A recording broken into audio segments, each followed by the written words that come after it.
Hi friends, இன்றைக்கி நம்ம ரொம்பவே டேஸ்டியான மேகி மசாலா எப்படி பண்ணுறதுன்னு சொல்லி பார்க்கலாம்.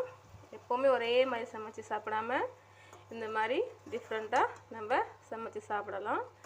வாங்க எப்படி செய்யணும்னு சொல்லி பார்க்கலாம்.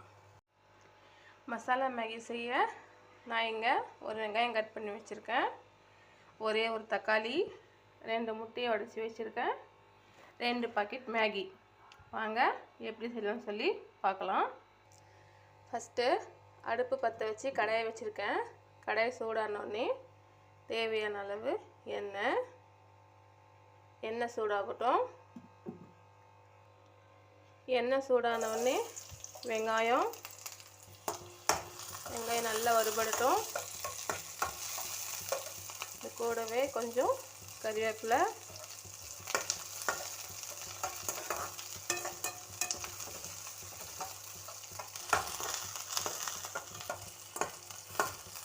வெங்காயம் வதங்கிருச்சு.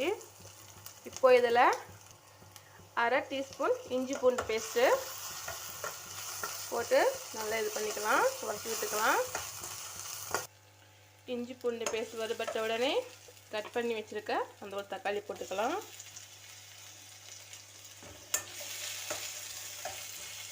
தக்காளி வதங்கட்டும். தக்காளியும் ஓரளவு வதங்கி வந்துருச்சு. இப்போது சும்மா கொஞ்சமாக மிளகாத்தூள், நான் 1/4 டீஸ்பூனுக்கும் கம்மியாக சேர்க்குறேன். மல்லித்தூள், கொஞ்சமாக மஞ்சள் தூள், இதெல்லாம் போட்டு பச்சை வாசனை போகிற வரைக்கும் வதக்கி விட்டுடலாம். இப்போது இதில் உடச்சி வச்சுருக்க முட்டையை ஊற்றிடலாம். 2 முட்டையும் நான் இப்போயே சேர்த்துட்றேன். இப்போது முட்டைக்கு தேவையான உப்பு லைட்டாக போட்டுடலாம். போட்டு பரட்டி எடுத்துக்கலாம்.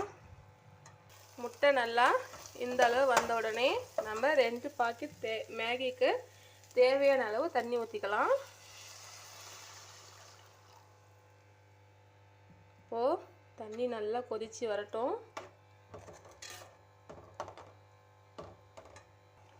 இப்போ பாருங்கள், தண்ணி நல்லா கொதித்து வருது. இப்போ நம்ம எடுத்து வச்சுருக்க 2 பாக்கெட் மேகியும் இதில் சேர்த்துடலாம்.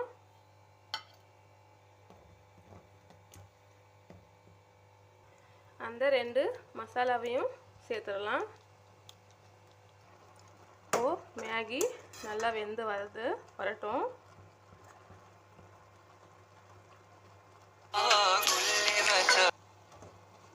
பாருங்கள், நம்மளோட மேகி மசாலா ரெடி ஆயிடுச்சு. எல்லோரும் ட்ரை பண்ணி பாருங்கள். டேஸ்ட் சூப்பராக இருக்கும். ஒரு டிஃப்ரெண்ட்டான டேஸ்ட்டில் நம்மளுக்கு கிடைக்கும். அவ்வளோதான். மேகி வந்தோடனே நம்ம இதை ஆஃப் பண்ணிடலாம். நீங்கள் இதிலே சிக்கன் எடுத்து சில்லி மாதிரி வறுத்து கூட கட் பண்ணி போட்டு சில்லி மேகியும் செய்யலாம். நான் எக் மேகி மசாலா செஞ்சுருக்கேன். ட்ரை பண்ணி பாருங்கள். தேங்க்யூ.